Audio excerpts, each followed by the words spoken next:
Question number 1. The earliest historical dynasty of Assam was that of the অসমৰ প্ৰথম ঐতিহাসিক বংশৰ নাম কি? পালা, বৰ্মছ, নৰকাছ, শালস্তম্ভছ। আনসাৰটো হ'ব বৰ্ম বংশ আৰু বৰ্ম বংশৰ প্ৰতিষ্ঠাতা হৈছে Pushya Barman. Question number 2. The history of Assam can be divided into dash eras. অসমৰ ইতিহাসক কিমানটা যুগত বিভক্ত কৰিব পাৰি?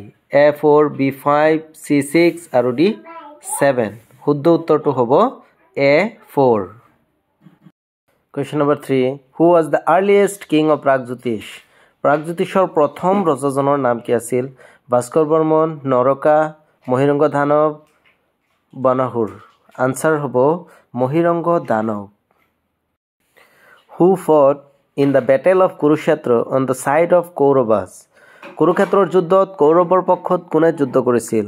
Narakasur, Bhagadatta, Ghatotkacha, A and C both. Answer B, Bhagadatta.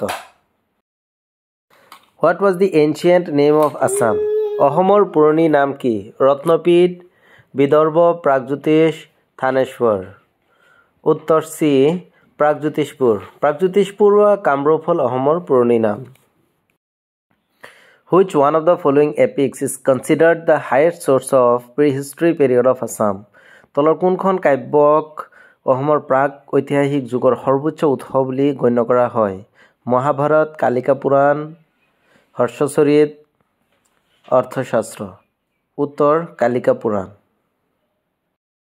The capital of Pragjyotish was প্ৰাগজ্যোতিষৰ ৰাজধানী ক'ত আছিল? Pragjyotish, Pragjyotishpur, Kamrup, Ratnapith. Answer B, Pragjyotishpur. What was the dynasty of Mahiranga Danava? মহিৰংগ দানৱৰ বংশৰ নাম কি আছিল? Danava dynasty, Pala dynasty, Bhauma dynasty, Varman dynasty. উত্তৰ এ, দানৱ ডাইনেষ্টি, দানৱ বংশ। Who established Danava dynasty? Danava বংশ কোনে প্ৰতিষ্ঠা কৰিছিল? নৰকাসুৰ, ভাস্কৰ বৰ্ম, বুতি বৰ্মন, মহিৰংগ দানৱ। উত্তৰ Mahiranga Danava. Question number 10. Who was the last king of Danava dynasty? Danava বংশৰ শেষ ৰজাজনৰ নাম কি আছিল? মহিৰংগ দানৱ, ঘটকাসুৰ, নৰকাসুৰ, ভাস্কৰ বৰ্মন। উত্তৰ ঘটকাসুৰ। Answer B.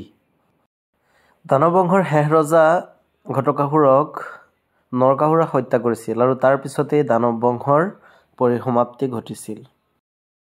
যদি ভিডিঅ'টো ভাল পাইছে অনুগ্ৰহ কৰি চেনেলটো ছাবস্ক্ৰাইব কৰি দিব আৰু লাইক, কমেণ্ট আৰু শ্বেয়াৰ কৰি দিব। Thank U.